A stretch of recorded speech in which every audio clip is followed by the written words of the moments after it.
ರಾಜ್ಯದಲ್ಲಿ ಮತ್ತೆ ಶುರುವಾಗುತ್ತಾ ನಾಯಕತ್ವ ಫೈಟ್. ಬಜೆಟ್ ಬಳಿಕ ಮತ್ತೆ ಪವರ್ ಶೇರಿಂಗ್ ಕಿತ್ತಾಟ ಆಗುತ್ತಾ ಅನ್ನುವಂತ ಲಕ್ಷಣಗಳು ಕಾಣ್ತಿವೆ. ರಾಜ್ಯದಲ್ಲಿ ಮತ್ತೆ ನಾಯಕತ್ವದ ಫೈಟ್ ಶುರುವಾಗುತ್ತಾ ಅಂತ. ಬಜೆಟ್ ಬಳಿಕ ಮತ್ತೆ ಪವರ್ ಶೇರಿಂಗ್ ಕಿತ್ತಾಟ ಫಿಕ್ಸ್ ಅನ್ನಿಸ್ತಿದೆ. ಅಧಿವೇಶನ ಮುಗಿಯೋವರೆಗೂ ಡಿಕೆಶಿ ಬಣ ಸೈಲೆಂಟ್ ಆಗಿತ್ತು. ಜನವರಿ 28ಕ್ಕೆ ಕಾಂಗ್ರೆಸ್ನ ಮಹತ್ವದ ಸಿಎಲ್ಪಿ ಮೀಟಿಂಗ್ ಇರುತ್ತೆ. ಸಿಎಲ್ಪಿ ಸಭೆ ಬಜೆಟ್ ಬಳಿಕ ಡಿಕೆಶಿ ಆಪ್ತ ಶಾಸಕ ರೆಬಲ್ ಆಗ್ತಾರಾ ಅಂತ ಸಿಎಂ ಸಿದ್ದರಾಮಯ್ಯ ವಿರುದ್ಧ ಅಸಮಾಧಾನವನ್ನ ಹೇಳಿಕೊಳ್ಳುವಂತಹ ಸಾಧ್ಯತೆ ಇದೆ. ಬಜೆಟ್ ಅಧಿವೇಶನದ ಬಳಿಕ ಹೈಕಮಾಂಡ್ ಭೇಟಿಗೂ ಪ್ಲಾನ್ ಮಾಡಲಾಗ್ತಿದೆ. ಹೈಕಮಾಂಡ್ ಮೇಲೆ ಒತ್ತಡ ಹಾಕಲು ಡಿಕೆ ಬಣ ತಂತ್ರ ರೂಪಿಸ್ತಿದೆಯಂತೆ. ಇತ್ತ ಸಿಎಂ ಸಿದ್ದು ಬಣದಿಂದಲೂ ಕೂಡ ವರಿಷ್ಠರ ಮೇಲೆ ಒತ್ತಡ ಹಾಕೋದಕ್ಕೆ ಪ್ರಯತ್ನ ನಡೀತಿದೆ. ನಾಯಕತ್ವ ವಿಚಾರದಲ್ಲಿ ಕ್ಲಾರಿಟಿ ಕೊಡಲು ಮನವಿ ಮಾಡುವಂತಹ ಸಾಧ್ಯತೆ ಇದೆ. ಬಜೆಟ್ ಅಧಿವೇಶನ ಬಳಿಕ ಕುರ್ಚಿ ಕಿತ್ತಾಟ ಖಂಡಿತವಾಗಿಯೂ ಮುಂದುವರಿಯುವಂತಹ ಎಲ್ಲಾ ಲಕ್ಷಣಗಳು ಕಾಣಿಸ್ತಿವೆ. ರಾಜ್ಯದಲ್ಲಿ ಮತ್ತೆ ಈ ನಾಯಕತ್ವ ಫೈಟ್ ಶುರುವಾಗುತ್ತಾ ಅಂತ. ಬಜೆಟ್ ಅಧಿವೇಶನ ಆಗಬೇಕು ಅಂತ ಕಾಯ್ತಿರುವಂತಿದೆ ಎಲ್ಲಾ ಬಣಗಳು. ಅಧಿವೇಶನ ಮುಗಿಯೋವರೆಗೂ ಡಿಕೆಶಿ ಬಣ ಕೂಡ ಸೈಲೆಂಟ್ ಆಗಿತ್ತು. ತದನಂತರ ಜನವರಿ 28ಕ್ಕೆ ಕಾಂಗ್ರೆಸ್ನ ಮಹತ್ವದ ಸಿಪಿಎಲ್ ಮೀಟಿಂಗ್ ಇರುತ್ತೆ. ಸಿಪಿಎಲ್ ಸಭೆ ಆದ ಬಳಿಕ ಬಜೆಟ್ಗೆ ಏನಾಗುತ್ತೆ ಅದಾದ ನಂತರ ಶಾಸಕರು ರೆಬಲ್ ಆಗ್ತಾರ ಅನಿಸ್ತಿದೆ. ಸಿಎಂ ಸಿದ್ದರಾಮಯ್ಯ ವಿರುದ್ಧ ಅಸಮಾಧಾನವನ್ನ ಹೊರಗೆ ಹಾಕುವಂತ ಸಾಧ್ಯತೆ ಇದೆ.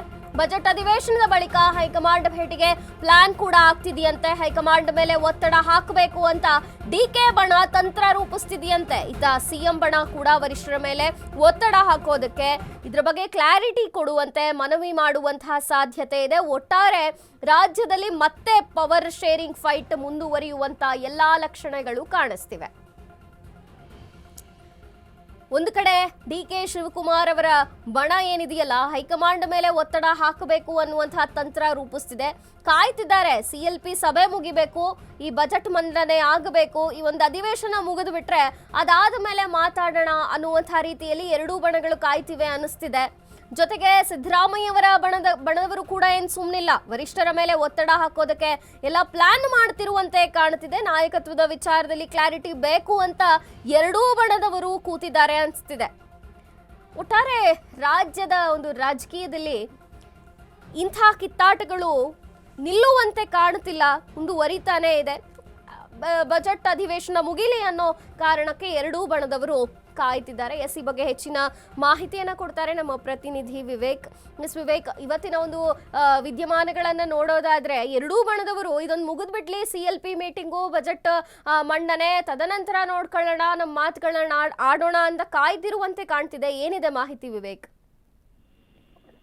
ಎಸ್ ಮಂಜರಿ, ಕಳೆದ 2-3 ತಿಂಗಳುಗಳಿಂದ ಏನು ರಾಜ್ಯ ಸರ್ಕಾರದಲ್ಲಿ ಒಂದ್ ರೀತಿಯಾಗಿ ಕುರ್ಚಿ ಫೈಟ್ ನಡೀತಿದೆ. ಒಂದ್ ಕಡೆ ಡಿಕೆ ಶಿವಕುಮಾರ್ ಅವರು ಮುಖ್ಯಮಂತ್ರಿ ಆಗ್ಬೇಕು ಅನ್ನೋ ಒಂದು ಕಸರತ್ತನ್ನ ನಡೆಸ್ತಿದ್ದಾರೆ. ಜೊತೆಗೆ ಸಿದ್ದರಾಮಯ್ಯ ಬಣದವರು ಸಿದ್ದರಾಮಯ್ಯನವರೇ ಮುಂದುವರಿಬೇಕನ್ನೋ ಕಸರತ್ತನ್ನ ನಡೆಸ್ತಿದ್ದಾರೆ. ಆದ್ರೆ ಇದರ ನಡುವೆ ಎಲ್ಲೂ ಕೂಡ ಹೈಕಮಾಂಡ್ ಮಧ್ಯಪ್ರವೇಶ ಮಾಡಿ ಇವರನ್ನೇ ಮುಂದುವರಿಸ್ತೀವಿ ಅಥವಾ ಮುಖ್ಯಮಂತ್ರಿ ಬದಲಾವಣೆ ಮಾಡ್ತೀವಿ ಅಂತ ಒಂದು ಸ್ಟೇಟ್ಮೆಂಟ್ಸ್ ಗಳನ್ನ ಕೊಡ್ತಾ ಇಲ್ಲ. ಹೈಕಮಾಂಡ್ ಯಾಕೆ ಸುಮ್ಮನಿದ್ದೋಗಿದೆ. ಇದೇ ರೀತಿಯಾಗಿದ್ರೆ ಮುಂದಿನ ದಿನಗಳಲ್ಲಿ ಸರ್ಕಾರಕ್ಕೆ ಕೂಡ ಡ್ಯಾಮೇಜ್ ಆಗುವಂತ ಸಾಧ್ಯತೆಗಳಿವೆ. ಜೊತೆಗೆ ಈಗಾಗಲೇ ಅಧಿವೇಶನ ಕೂಡ ನಡೀತಾ ಇದೆ. ಈ ಅಧಿವೇಶನದಲ್ಲೂ ಕೂಡ ಅಷ್ಟೇ ವಿಪಕ್ಷದವರು ಇದನ್ನೇ ಇಟ್ಕೊಂಡು ಸರ್ಕಾರಕ್ಕೆ ಇಕ್ಕಟ್ಟಿಗೆ ಸಿಲುಕುವಂತ ಸಾಧ್ಯತೆಗಳಿದೆ. ಮತ್ತೆ ಮುಂದಿನ ಬಜೆಟ್ ಅಧಿವೇಶನ ಬರುತ್ತೆ. ಬಜೆಟ್ ಅಧಿವೇಶನದವರೆಗೂ ಏನಾದ್ರು ಮುಖ್ಯಮಂತ್ರಿ ಬದಲಾವಣೆ ಮಾಡಿದ್ರು ಅಥವಾ ಸರಿಯಾಗಿ ಇದೇ ರೀತಿಯಾಗಿ ಅಂದ್ರೆ ಏನ್ ಈಗ ನಡೀತಿದೆ ಪ್ರೆಸೆಂಟ್ ಸಿಚುವೇಶನ್ ಇದೇ ರೀತಿಯಾಗಿ ಏನಾದ್ರು ಮುಂದುವರೆದ್ರೆ ಬಜೆಟ್ ಅಧಿವೇಶನದಲ್ಲೂ ಮತ್ತೆ ವಿಪಕ್ಷದವರಿಗೆ ಇದು ಅಸ್ತ್ರ ಆಗ್ಬಹುದು ಅನ್ನೋ ಒಂದು ನಿಟ್ಟಿನಲ್ಲಿ ಒಂದ್ ಕಡೆ ಡಿಕೆ ಶಿವಕುಮಾರ್ ಬಣದವರು ಹಾಗೆ ಸಿದ್ದರಾಮಯ್ಯ ಬಣದವರು ಇಬ್ಬರು ಕೂಡ ಹೈಕಮಾಂಡ್ ನಾಯಕರಿಗೆ ಮೇಲೆ ಒತ್ತಾಯ ತರ್ತಿದ್ರು. ಒಂದ್ ಕಡೆ ಡಿಕೆ ಶಿವಕುಮಾರ್ ಬಣದವರು